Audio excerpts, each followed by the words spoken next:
Demon's Souls is the premier launch title for the brand new PlayStation 5 console and, if you somehow don't know, is a remake of the PlayStation 3 original. It was the first Souls game created by From Software, but the highly reliable Bluepoint Studios are the guys and gals that have graced us with this remake. It's not just a remaster. They've rebuilt the game from the ground up and aimed to implement tweaks and refinements to better the experience. My own personal expectations were through the roof, given Bluepoint's track record. If, again, you don't know, they handled the HD collections for the Metal Gear Solid series and the Ico and Shadow of the Colossus HD collection. They then followed that up with the superb Shadow of the Colossus remake for the PlayStation 4, which, as with Demon's Souls, was completely rebuilt. The Soulsborne games have a rabid fanbase, and for good reason, so this is a pretty big deal. For me personally as well, since I've never actually finished Demons. It's the only Souls game I haven't finished before, so it was definitely the launch title for me. Just not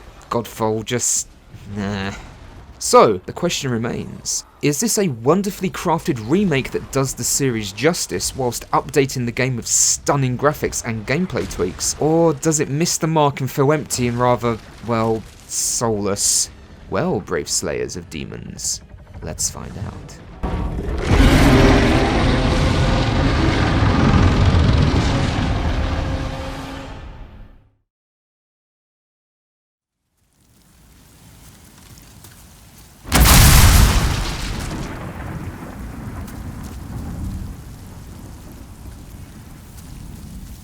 I can't beat around the bush here, the game looks absolutely stunning.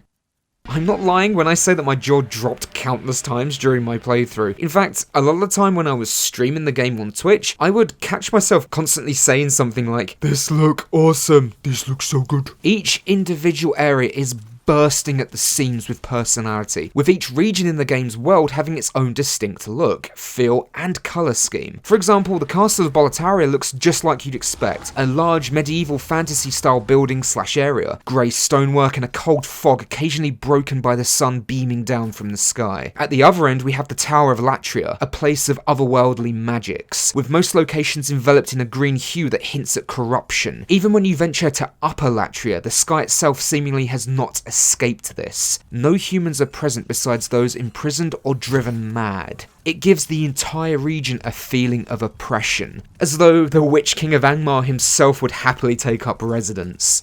I could go on, but I'd be here all day. The game world feels incredible, and the attention to detail and lighting just brings everything to life. Character models complement the game perfectly with a refined character creation system which allows you to customize your slayer as you see fit. Animations are superb and magic spells just look perfect. Plus, everything runs at a steady frame rate of 60 FPS, so that'll please the snobs.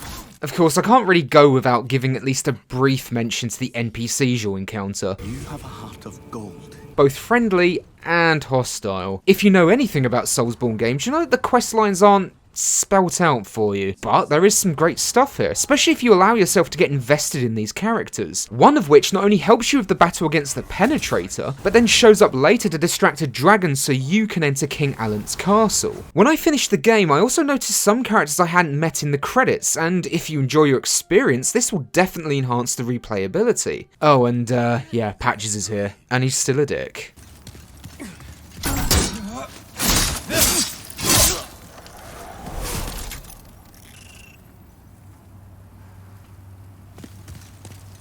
It's a Souls game. What do you expect? Okay, yeah, that's a cop-out. The sound design is very, very good. From the sounds of the wind whistling through abandoned locations, to the gurgling of eldritch monstrosities, to the loud shuddering crash of the Tower Knight bringing his shield down upon you. It all just helps to aid the environments and adds that extra bit of character, with drips and other small sound effects helping bring these places to life. Sound effects in combat complement the animations to help give every single strike weight, adding to the dynamic and exciting gameplay. The sound of your character's heavy footsteps makes you feel the weight on their shoulders, and being able to hear certain enemies charging at you from a location you cannot see can actually help add to the tension most environments possess. And the music. Oh my god, the music. It's mainly only heard within the Nexus and boss fights, with the rest of the game worlds relying on more foreboding ambience. But when that music swells, it can make for unforgettable and exciting boss fights. The Tower Knight fights and the difficult battle against the Man-Eaters gave me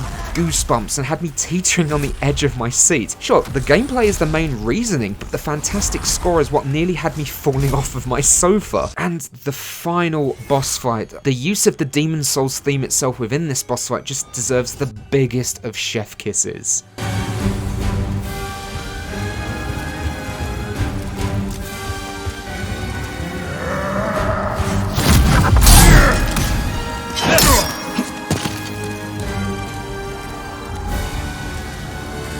Sound design is often overlooked, I personally think, but this is a prime example of why it can be so important.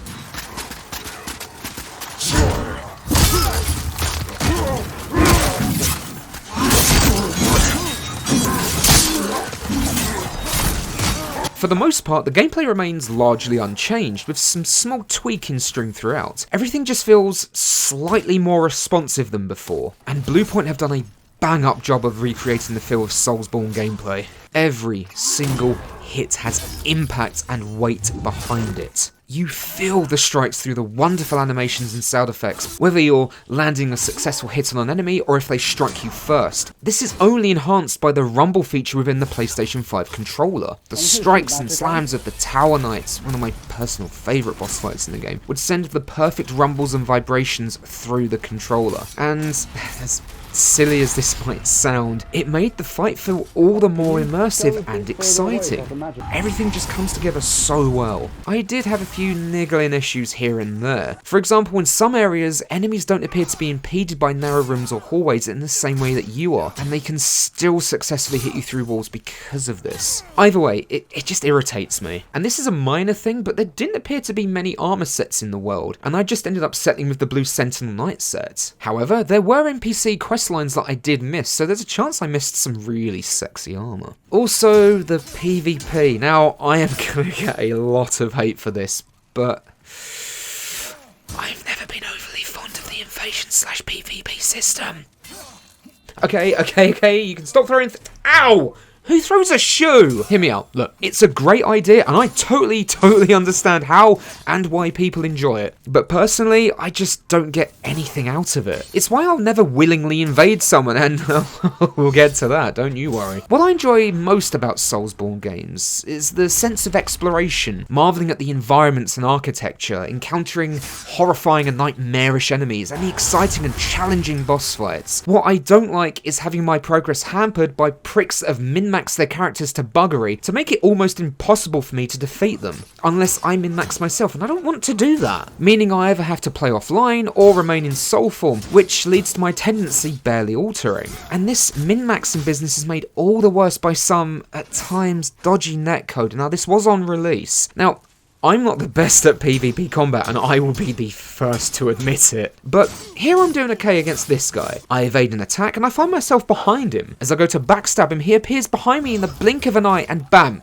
gone, dead, I'm fucked. Also, you can forcibly eject them from your world if you initiate a boss fight, ultimately wasting their time trying to find you. I admit I kinda get a kick out of that. Now, on the other side of the coin, we have the ability to assist other players. This is something I live for. I get so much out of this side of the game, and I feel as though I've done some good if I'm summoned by a player that's struggling in an area, and I can come in and benefit them in some way. For example, magic users deal tons of damage, but are made of wet paper, so I can come in as a tanky character and soak up hits and damage in areas they might struggle in, and the same goes the other way. Fighters struggle, for example, against these bastard mind flayers. God, I fucking hate these guys. There are areas where playing tank isn't beneficial, it all just aids this sense of balance. And honestly, it allows each class to have superiority in certain worlds, and the fact you get your body back for successfully helping a player only encourages you to do so. Plus, it makes me feel good, so there's that. Goodbye, my friend! Well, okay. Let's just say, be careful where you place your summon sign in a certain area in the game, because if you don't, then... Okay, spoilers. If you don't want to be spoilt for this area or this boss fight, go to this time code, alright? And then don't moan at me if you don't and I spoil things, alright?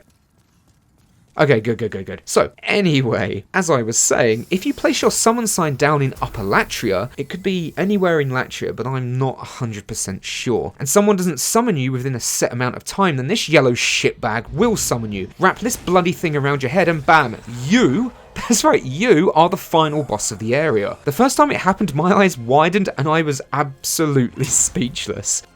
Folks in my chat were surprised as well. It's a wonderful idea and pretty cool on paper. But if your connection is a little naff or there's dodgy netcode, then you'll be frustrated when you have to defeat the summoned player. I mean, you can always be lame like me and just go offline so you can fight an NPC instead.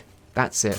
That's the stuff. That's it, purists. Come on, give me the hate. Give me the head. It's delicious. Give it to me. It's fucking delicious. Okay, that's the end of spoilers. That is my least favourite boss fight in the game. Everything else, on the other hand, is either decent or fantastic. The Tower Knight, the Penetrator, the King Allant, the Flame Lurker, the Dragon God, the Man-Eaters. I could go on and on and on, and I'm likely missing some really good ones out. What I'm trying to say is that the only rubbish boss fight, in my opinion, is the one previously mentioned, and I'd say a good 80 to 90% are memorable.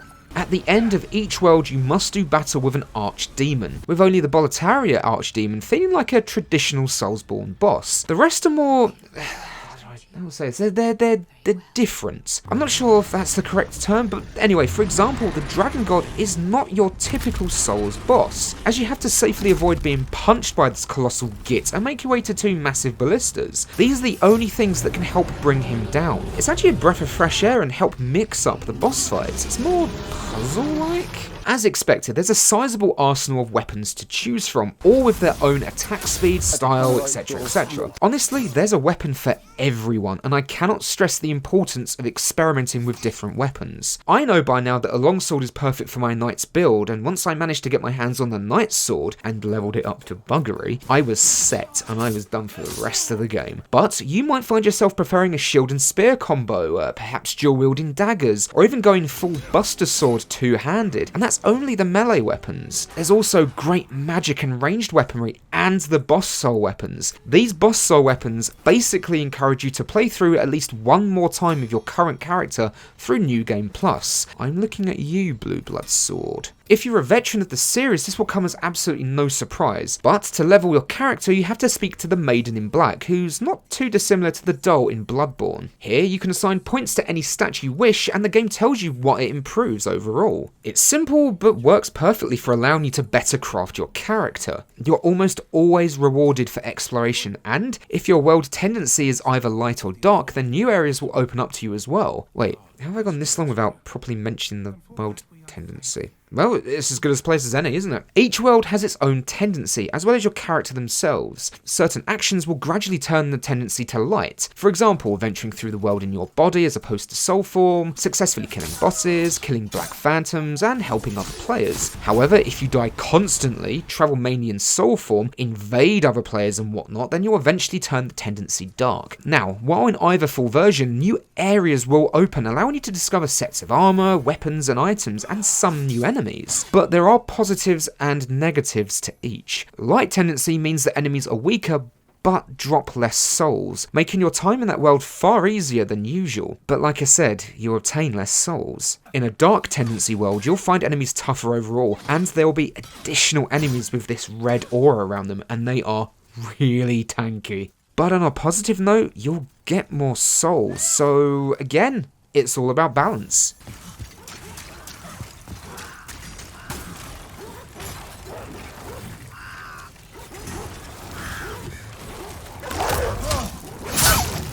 So in conclusion, Demon Souls is not only a fantastic remake of the original, but possibly one of, if not the best launch title I've ever played. If you follow me on Twitch, then you have seen just how much difficulty I had putting the game down. And as I got closer and closer to the game's ending, I was briefly met with sadness before being overcome with the exciting inevitability of New Game Plus. I get to do all of this all over again. Plus, I couldn't wait for my additional dexterity build and my mage build playthroughs. It is a brilliant launch title for the system, and despite being a remake of the PlayStation 3 original, it's still one hell of a way to kick off this new console generation.